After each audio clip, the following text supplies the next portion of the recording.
memang idealnya gitu ya, ketika kita jadi seorang leader, betul harus menerima banyak informasi. Kegiatan jahat aja tuh dilakukan secara terorganisir dan terstruktur, bro. Iya nggak? Betul. Masa kebaikan enggak? Kenyataannya gitu ya, brutal fact-nya ketika lo jadi seorang leader di level tertentu, ya lo nggak bisa nyenengin semua orang. Betul. Lo harus bisa punya karakter di situ. Orang karbitan tuh nggak akan bisa nyamain orang yang berproses. I see.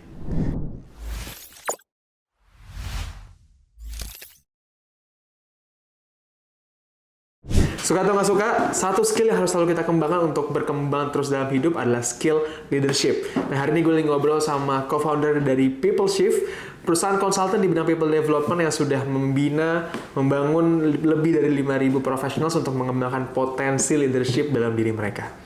Bersama Sandi Sugandi. Halo, selamat siang. Selamat siang. Hari ini Sehat, kita, brother? Alhamdulillah sehat. Sehat ya. Hari ini kita di setup yang sedikit agak berbeda ya. Agak beda. Karena kita sedikit spoiler dikit, kita lagi ngeproduksi konten baru nih yang diupload juga di channelnya People Shift. For sure. Yes. Seru banget channelnya. Tadi kita habis tapping ya bareng-bareng. Sangat excited buat teman-teman tonton. Teman-teman jangan lupa share, like, dan juga subscribe ya. Karena akan ada banyak banget konten-konten baru di People Shift yang semakin seru dan juga yang pasti semakin insightful. Dan aplikatif tentunya. Yes, itu dia. Oke, nah hari ini kita akan ngebahas satu topik yang menurut gue menarik banget, San. Jadi ya sebenarnya sejauh berita pasti kan selalu ada setiap harinya ya hal yang baru terjadi di dunia ini. Cuman belakangan ini lagi lumayan banyak berita-berita yang wadidaw gitu, nggak cuma dalam level nasional sampai level internasional. Oke. Gitu. Nah, gue tuh kadang tuh selalu sempet bingung gitu karena saking banyaknya informasi, gue jadi bingung gimana cara catch up-nya gitu. Nah, so hari ini kita akan ngebahas bagaimana seorang leader itu bisa menanggapi berbagai berita di luar sana sehingga itu bisa impactful juga ke tim yang dia lead. Oke. Gitu. Nah, mungkin pertanyaan pertamanya ini lebih ke arah ini sih. Menurut lu, ini sebenarnya pertanyaan klise, cuman mau tahu pendapat lo. Penting gak sih untuk seorang leader itu dia keep up atau catch up dengan berita yang ada di luar sana? Jawabannya tergantung. Oh, gue nggak expect tuh. Gue kira pasti penting ya. Oke. Enggak, tergantung. Yeah. Gini, gue tau arahnya kemana nih diskusinya. Iya.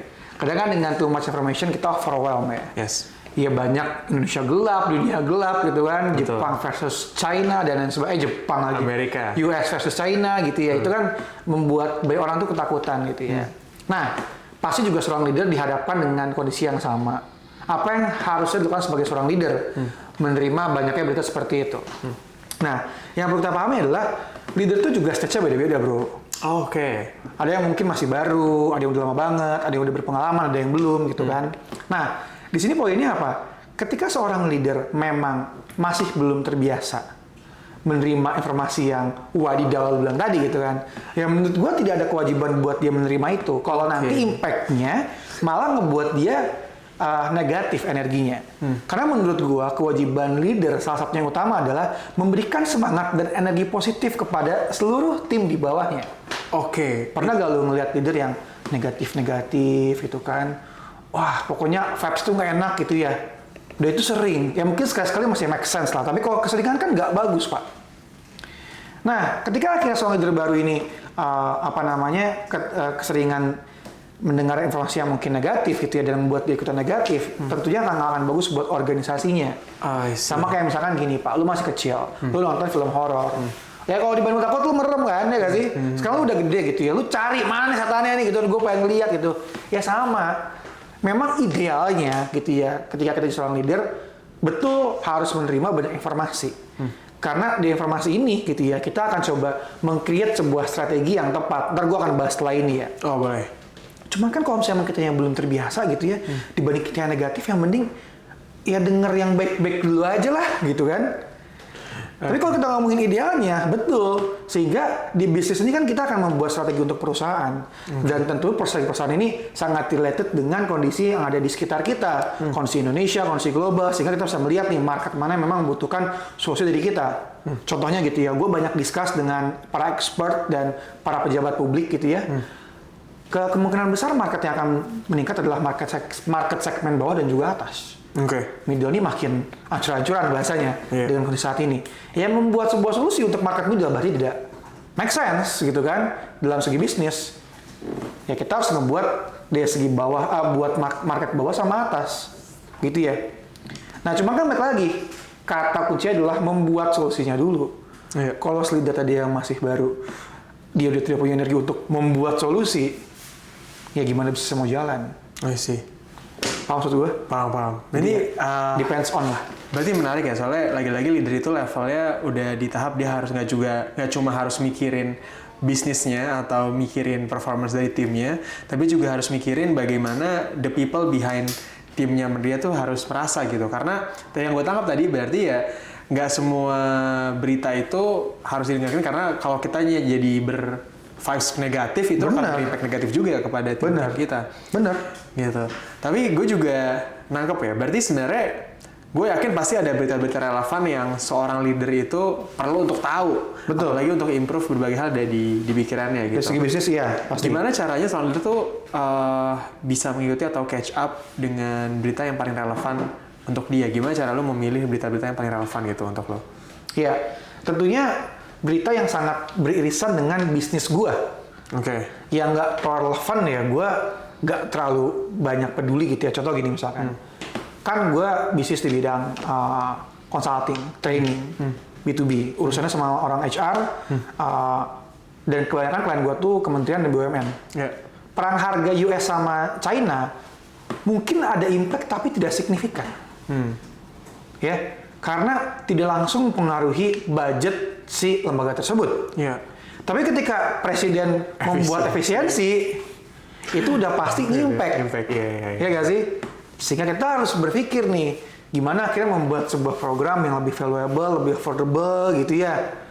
Nah itu contoh, ya gue lebih concern ke kebijakan yang dibikin sama presiden dibanding sama perang dagang US sama China. Tapi kalau misalkan para trader, para investor gitu ya, atau mungkin bisnis retail gitu, ya mungkin harus mikir itu segitunya. Oke. Jadi ya kita lihat nih, makanya tergantung bisnis mana yang memang kita tekuni, berita mana yang kita perlu perdalam. Oke. Menarik.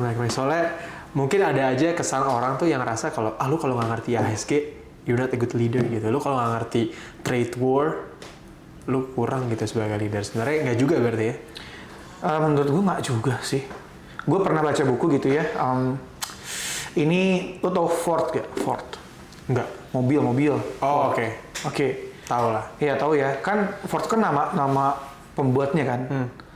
Nah dia tuh pernah Henry Ford. Nah gue ingat nama lengkapnya. Oke. Nah dia tuh pernah gitu ya di sidang. Waktu itu pas di sidang itu gue lupa pokoknya gara-gara apa dia tuh di sidang gitu ya. Nah buat menentukan kelakuan baiknya dia tuh orang baik atau enggak, dia tanya pengetahuan umum. Ya. Dan Henry Ford kagak bisa jawab pak. Terus dia bilang, gue nih seorang businessman, gue seorang creator. Terus apa hubungannya gue tanyain pertanyaan umum kayak begitu tentang negara ini gitu kan? Gak relevan buat gue gitu ya. Masanya gue dibilang jelek gitu kan? Ya sekarang kita bisa ngelihat gitu ya sejarahnya Ford gitu ya, Henry Ford dalam membangun sebuah perusahaan itu kan legenda pak. Betul. Mau bilang dia jelek nggak bisa, karyanya nyata, produknya besar. Jadi ya nggak necessarily sebenarnya sebagai leader tuh harus tahu semuanya gitu. Tapi something yang relevan dengan industri kita itu emang ya bisa dibilang wajib lah. Tapi tetap basicnya kita harus siap dulu. Itu menarik sih karena ini yang ada yang membuat kabut-kabut juga di otak gue. Karena gue ngerasa ketika kita bisa tahu semuanya, kita jadi bisa dibilang lebih bagus gitu. Tapi ketika gue memilih untuk memfokuskan diri gue kepada satu hal, maksudnya memfokuskan pada segmen-segmen berita yang perlu gue dengar aja, itu somehow malah ngerasa membebaskan gue gitu. Jadi tanpa pressure gue harus baca segala macam. Jadi ternyata ini mungkin pesan buat yang nonton juga, ternyata untuk kita memilih satu niche spesifik, satu hal yang kekhususan, itu bukan berarti kita menutup diri kita dari opportunity, tapi justru malah membebaskan kita dari noise yang nggak relevan dengan apa yang mau kita kejar ternyata ya. That's it. Sometimes ada benarnya. Ya, tapi baik lagi sebenarnya tergantung bisnis dan juga profesi kita. I see. Makanya balik lagi acuannya kan ke sana. Baseline-nya di situ. Misalkan lu seorang sales yang banyak nge-treat klien di berbagai industri, ya lu nggak mau update juga dong sama industrinya. Sebatas tahu, nggak harus ngerti dalam, tapi tahu. Tapi kalau misalnya lu seorang inovator, belakang layar gitu ya, ya lu mungkin cuma fokus sama desain produk lu aja. I see. Gitu ya. Jadi ya tergantung role-nya, bisnisnya apa gitu kan. It depends on gitu sih. Menarik. Nah, sebenarnya berita tuh juga ini masih dalam cakupan yang sama karena berita itu ilmu lah, knowledge juga ilmu kan. Nah, gue pernah dengar dari salah satu podcast atau salah satu podcast lah ya. Kan lu kan CEO lah basically, lu CEO, lu co-founder juga dari beberapa bisnis, dan gue dengar kalau misalnya seorang CEO itu harus bisa mempunyai peran banyak peran gitu. Maksudnya lu harus tahu kapan lu menjadi seorang manajer, kapan menjadi seorang orang produk, kapan menjadi seorang orang finance gitu. Lu harus punya ketiga peran itu dalam hidup lu. Gitu. Ini konteksnya sebagai seorang CEO gitu ya. Nah, Sales juga kok. Ya, sebagai seorang sales juga, sebagai seorang penjual juga. Maksudnya berarti itu yang paling penting sebenarnya. Iya, gitu. Nah, jadi sebenarnya sebagai seorang leader, misalnya gini, banyak orang leader tuh muncul dari satu pekerjaan teknik spesifik yang akhirnya dia diangkat jadi seorang leader. Tapi ternyata pas jadi leader tuh banyak skill-skill yang harus dia pelajari kayak gitu. Oke. Nah, bagaimana caranya kita bisa dibilang apa ya? Bagaimana cara kita untuk menjuggling lah peran-peran itu? Bagaimana cara kita untuk menjuggling peran mana yang harus kita gunakan dengan konteks tertentu gitu? Oke. Gini bro, menjadi seorang CEO itu bukan sebuah proses yang instan. Oke. Makanya kalau dalam corporate itu kan ada tangga karir ya bro. Tangga karir. Dari staff, supervisor, managers, SRM, GM, VP, baru biasanya director gitu ya, atau BOD. Nah, disinilah sebenarnya kita bisa bilang orang karbitan tuh nggak akan bisa nyamain orang yang berproses. I see. Karena juggling itu basically kita nggak juggling kalau misalnya kita emang udah ngerti step by step dan prosesnya. Contoh gini, lu nge-lead staff lu supervisor let's say. Cuma kan lu pernah jadi staff. Oke. Sehingga lu bisa emphasizing kerjaan dia seperti apa. Lu ngerti gitu ya masalah dia di mana. Sehingga sosial yang lu berikan on point. Ketika lo jadi manajer, lo ngelit supervisor, sama pendekatannya.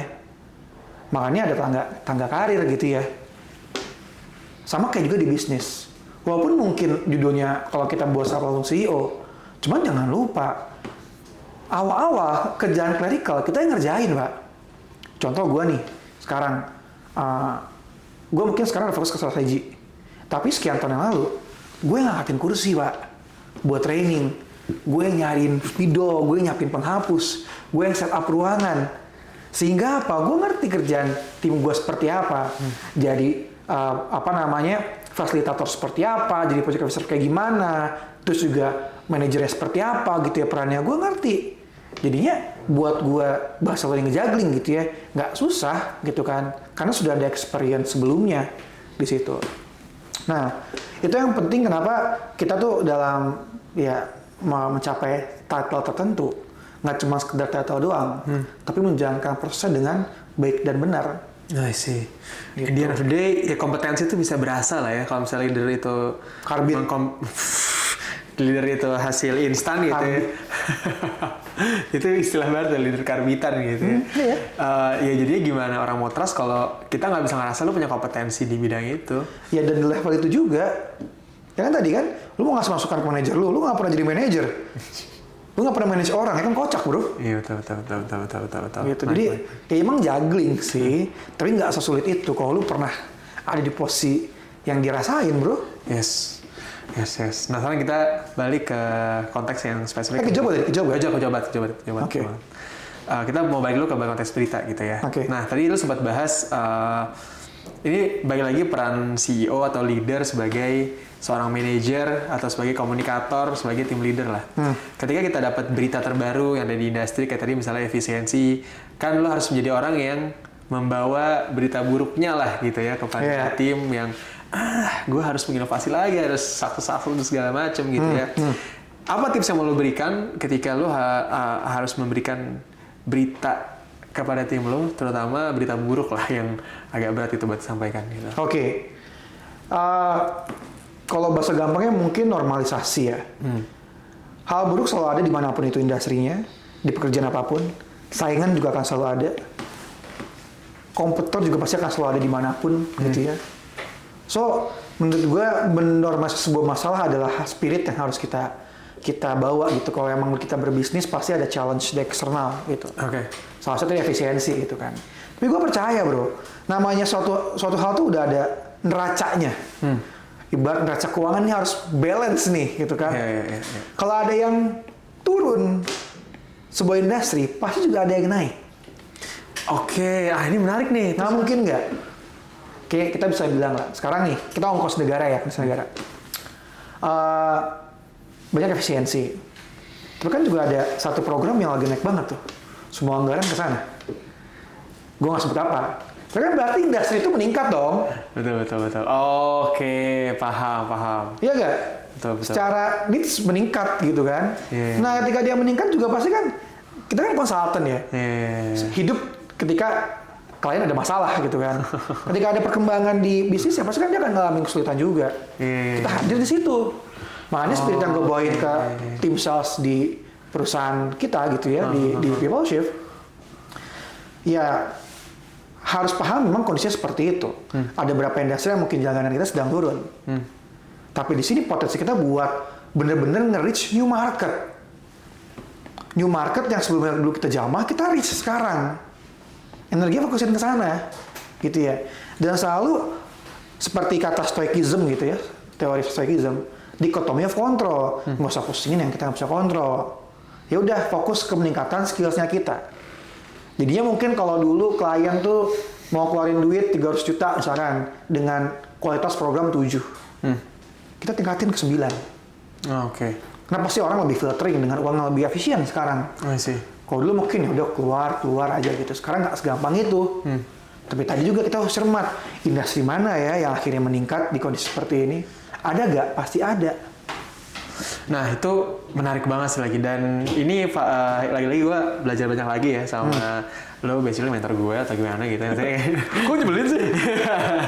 Lo perlu dikerasin ya? Oke. Nah itu menarik. Artinya kan gini, berita itu kan adalah pemaparan kan, tapi apa yang kita pahami dari berita itu yang membedakan antara dia adalah seorang pebisnis, leader, CEO atau karyawan biasa. Nah menurut gue yang membedakan ketika lo membaca berita adalah lo bisa melihat opportunity yang muncul dari situ. Nah gimana sih cara melatih sense untuk mencari opportunity untuk improve bisnis itu, San? Sesimpel dari ngeliat satu fenomena gitu atau berita gitu. Gimana ya? Bentar ya, coba saya call back Tadi dulu. gue kagak kepikiran tuh tadi tuh. Gitu. Iya mungkin Karena gue belum jadi CEO di industri itu mungkin ya. gue juga nggak tahu ya apakah semua tadi ya title ya name it lah CEO, director gitu ya bisa punya point of view yang sama. Cuman ya mungkin hal-hal kayak gitu dilatih dengan kita banyak punya referensi aja sih. Berarti harus yang baca gitu ya. Iyalah kan ada istilah leader is reader pak. Maksud gue itu kan butuh referensi banyak buat menghadapi case by case karena ya pas lu akan ketemu banyak masalah lah dalam hidup lu kan. Nah cuma kan masa ini orang selalu punya dua pilihan, dia hadapi atau dia hindari. Kalau selama dihindari dia nggak akan maju-maju.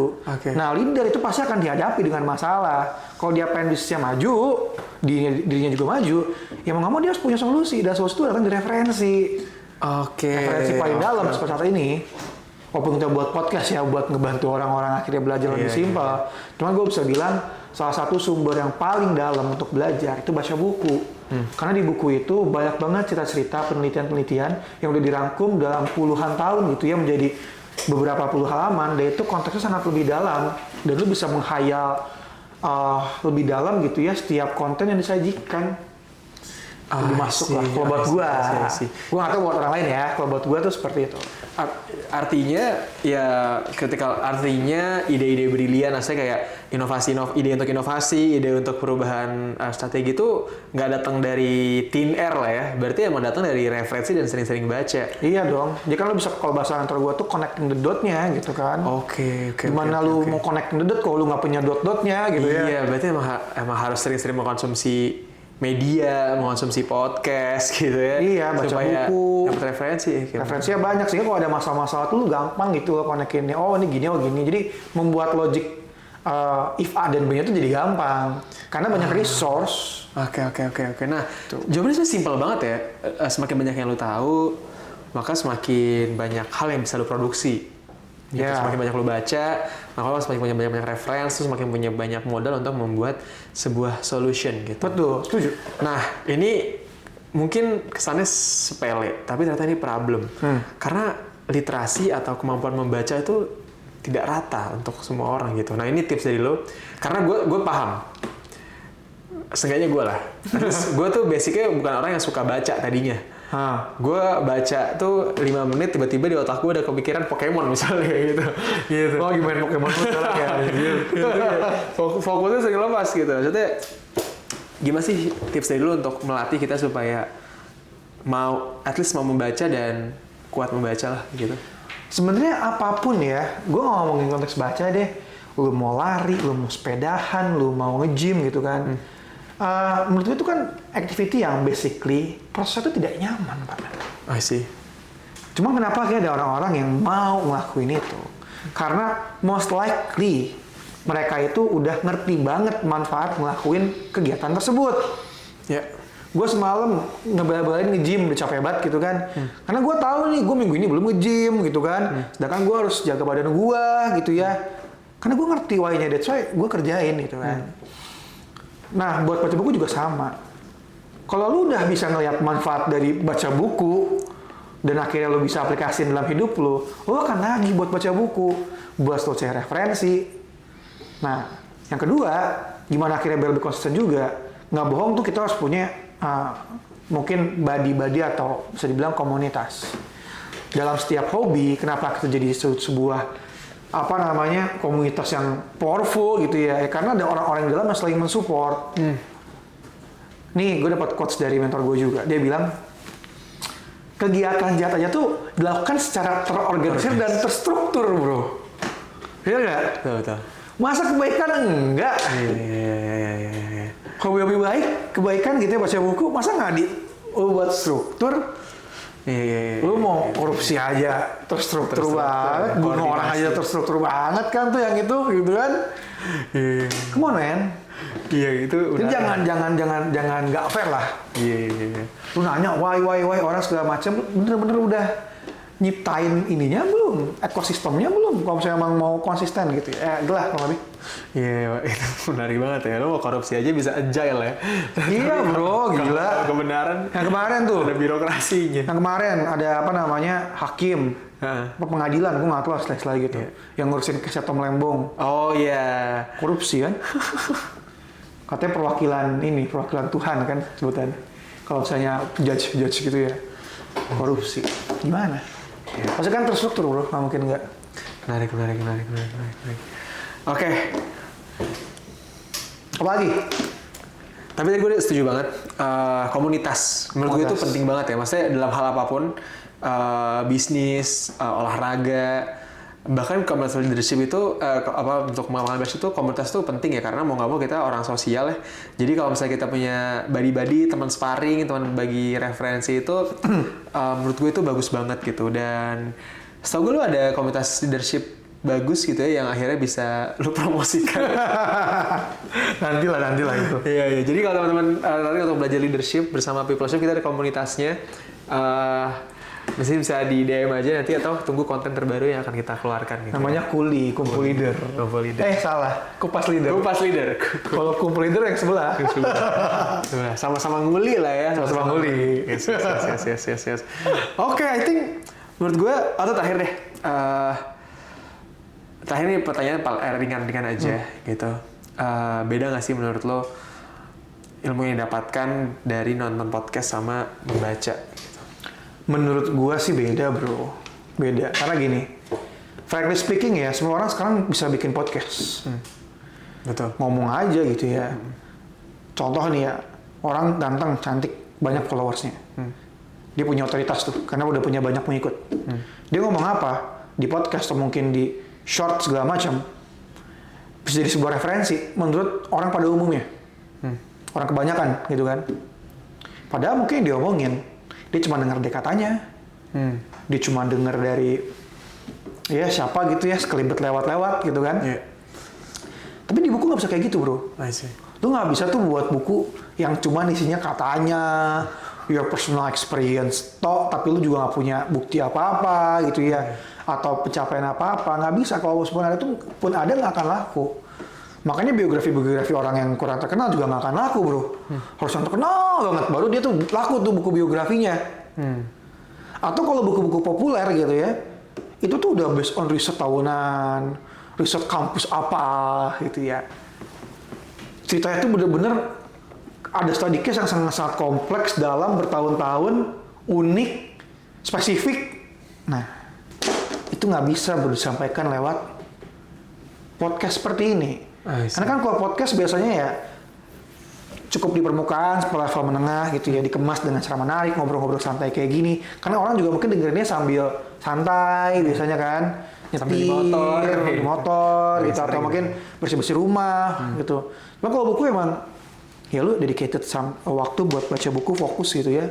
Makanya levelnya berbeda sih menurut gue. Betul, dan lebih banyak kan gue juga belajar psikologi lah ya. Ya kan kalau psikologi, masa yang nggak belajar psikologi? Iya benar juga. Ketika kita mendengar dan membaca itu lebih banyak istilahnya neuron yang aktif ketika di otak ya kan, lebih banyak otot yang digunakan lah, otot halus yang digunakan ketika membaca. Makanya formulasi informasinya jadi lebih kuat gitu. Oke, segmen kedua rekomendasi buku. Apa book recommendation 1 atau 2 yang lo berikan buat teman-teman? Konteksnya pas nih untuk meningkatkan leadership atau yang lagi lo suka aja gitu. Iya, sebenarnya banyak buku bagus sih, maksudnya terlalu banyak gitu ya buku bagus. Cuman kalau ngomong bagus tuh kan jadi kayak gue ngejudge buku orang jelek gitu, atau mungkin yang paling bagus. Mungkin gue pengen ngasih buku yang menurut gue berkesan aja lah buat gue, paling berkesan gitu. Hari ini ya? Iya. Untuk episode ini? Hari ini? Iya. Enggak, gue pengen ngasih buku yang jadi life changing moment gue. Oke. Pertama, buku yang gue baca, buku pertama yang gue baca itu adalah yang non fiksi ya. Itu adalah buku-bukunya Maxwell. Oke. Ngomongin leadership gitu ya. Jadi kalau misalnya teman-teman pertama kali belajar leadership, gue rasa bukunya Maxwell cukup applicable buat dipraktekin karena teorinya nggak susah, terus juga gampang prakteknya gitu ya, dan pakai bahasa juga bukan bahasa ilmiah gitu, dia bahasa-bahasa populer sehari-hari lah. Oh, I see. Buku-bukunya Maxwell. Nah, yang kedua, ini buku yang menurut gue bagus ya buat dipelajari untuk komunikasi. Itu bukunya Dale Carnegie. Yang How to Win Friends and Influence People. Nah, ini buku bagus buat belajar berteman. Tapi nanti kalau misalnya udah lebih advance lagi gitu ya, teman-teman sudah menjadi leader yang punya prinsip, beberapa teorinya mungkin kurang relevan. Karena terlalu people pleaser. Cuma menurut gue bagus buat bisa berteman dengan banyak orang. Tadi yang mana judulnya dari Carnegie? How to Win Friends and Influence People. Bagus menurut gue buat berteman. Waktu itu awal-awal gitu ya, pas gue belajar leadership kan gue perlu nyari temen gitu ya. Perlu nyari masa gitu ya. Zaman itu kan maju himpunan tuh. Kita himpunan. Belajar berteman. Nah tuh bisa tuh. Tapi ya at certain level kayak sekarang, ya akhirnya berteman tetap bagus, tapi lo harus punya karakter yang akhirnya mendefine lo seperti apa. Nah itu mungkin beberapa bukunya karena terlalu people pleaser, ya lo nggak perlu buy-in semua. I see. Nah, terus yang lumayan juga berkesan gitu ya, buat gua itu bukunya ini, gue lupa yang nulis siapa, cuma terkenal juga sih. The Subtle Art of Not Give a Fuck. Oke. Itu kalau bahasa Indonesianya seni untuk bersikap bodoh amat. Bersikap bodoh amat, iya. Waktu itu bagus banget. Kenapa? Karena balik lagi, ketika lo jadi seorang leader, lo nggak bisa memuaskan semua orang. Oke?